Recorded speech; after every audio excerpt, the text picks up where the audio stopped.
Where do I even begin with Midsommar? Ari Aster's folk horror epic is my current favorite film. Not just of 2019, my favorite film, period. I've seen it 5 times, 3 of which were the 3-hour director's cut. I listen to the soundtrack on repeat, fixate on the film's emotional messages, and am constantly in search of new people to show it to. I had a similar reaction to 2018's Suspiria and 2017's Hereditary before it.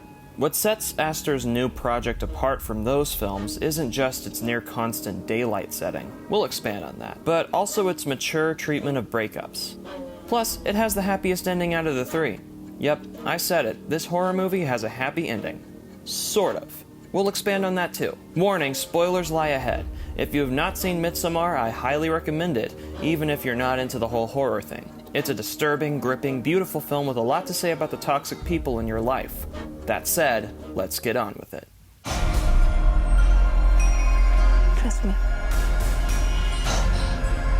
All right?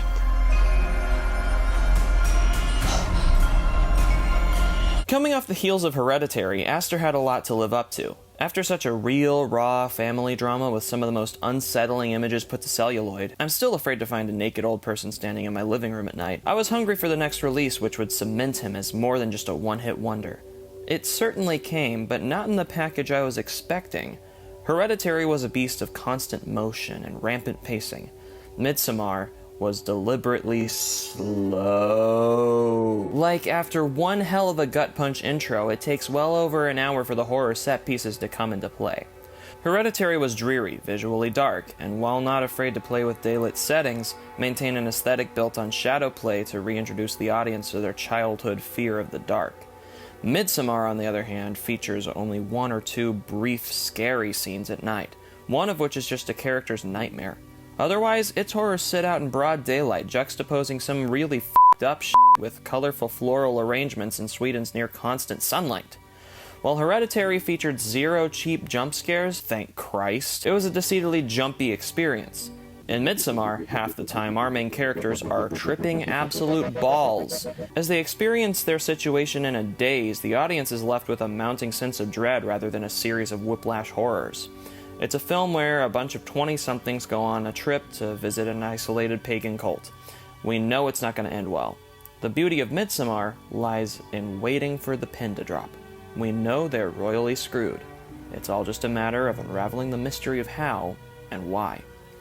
Although a very distinct experience, Midsommar does still include multiple asterisms, very real depictions of loss and grief, undertones of mental illness, codependent relationships in crisis, the occult, naked elderlies. Some, including Adam Johnston of Sardonicast, have accused the film of unoriginality, not only for these same threads, but for being too derivative of past films like The Wicker Man, in the same way Hereditary channeled Rosemary's Baby.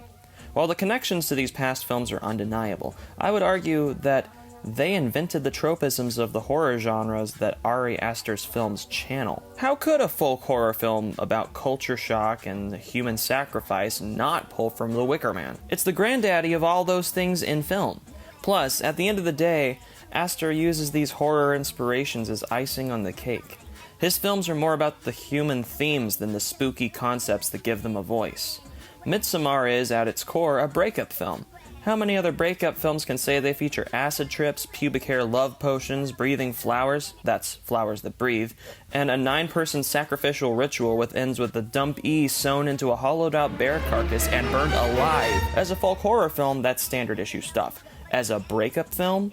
Okay, wow. This makes me appreciate my exes in a whole new way. But this is why Midsommar has a happy ending.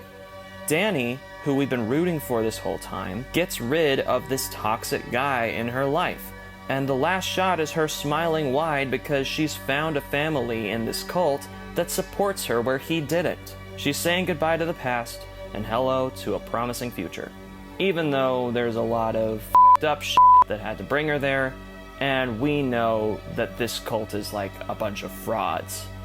It's mixed emotions, but it's still thematically a satisfying, happy ending. I'm not saying Midsommar is the best film on earth, but it's definitely my current favorite. This thing is an inspired, awe-inspiring, discomforting epic, with an intimate setting befitting of intimate themes. I never thought I'd say this. In fact, upon first viewing, I was still adamant Hereditary was better. but this much less traditional film is by and large Astor's best work yet. With much more rewatch value and a unique culture to sink your teeth in, this thing is amazing. From the cinematography, to the score, to the genius screenplay, to the months upon months of preparation and building an entire village, to the amazing, wonderful queen of the screen, Florence Pugh, who, by God, this should have been her Oscar nomination. My golly God, geez, dang it. Wow. Yeah, Florence Pugh's a queen. Sorry to get off track, but geez, I love Florence. I'm in love with Florence. She's the revelation of 2019. Do more stuff. I can't wait to see you doing more stuff. Marry me, Florence. Marry me. My friend and I, we've decided that she and I are going to marry Florence Pugh together, like at the same time. It'll be a wonderful, very supportive dynamic. Anyway, back to the sauce. This thing has got to be one of the most ambitious artistic statements I've had the privilege to see on the silver screen. I can't wait to see what Astor does next. He's one of our closest modern equivalents to Stanley Kubrick. To watch an Ari Aster film in theaters is a surreal joy. It's like seeing Pink Floyd live and in concert back in '73 on their Dark Side of the Moon tour. I have a feeling I'll look back and say, I was there. So, this has been episode 1 of Michael's Movie Hole. Welcome to my movie hole. This is where I'll be telling you about movies in a pretty relatively non-scripted way. It's just my way of sharing stuff I like. And yeah, I really like Midsommar. Check it out if you haven't. I guess I should give a fair trigger warning. This film opens with a fairly horrible mental health crisis that is tragic. And if you've had family members who've had mental health crises, or if you've ever suffered a great loss in your family, then it'll probably hit you pretty hard, especially because Florence Pugh does a great job of channeling those emotions in that situation. But yeah, it's an intense one, but it's beautiful. It's a work of art. It's probably going to go down as a classic, and honestly, I think it was snubbed not only for the Best Picture Oscar, but also, I mean, can we just give Florence Pugh 2 Oscar nominations? She was amazing as Amy in Little Women, but this is some opposite end of the spectrum emotional So, yeah. Florence Pugh, if you're watching this, I love you so much. I had no idea you were British until recently because you did such a good job with American accents in both of those films. So yeah, and Ari Aster, keep doing stuff. I hear the next thing is going to be some messed up family comedy or some sci-fi. I don't know. I mean, I hope you do more horror, but you do you, man. I'll watch anything you do if your name's on it. I mean, it's like crack, you know? I'm addicted. So, yeah. Anyway, thanks for visiting my movie hole. No particular time in the future, I will definitely invite you into it again. Bye-bye.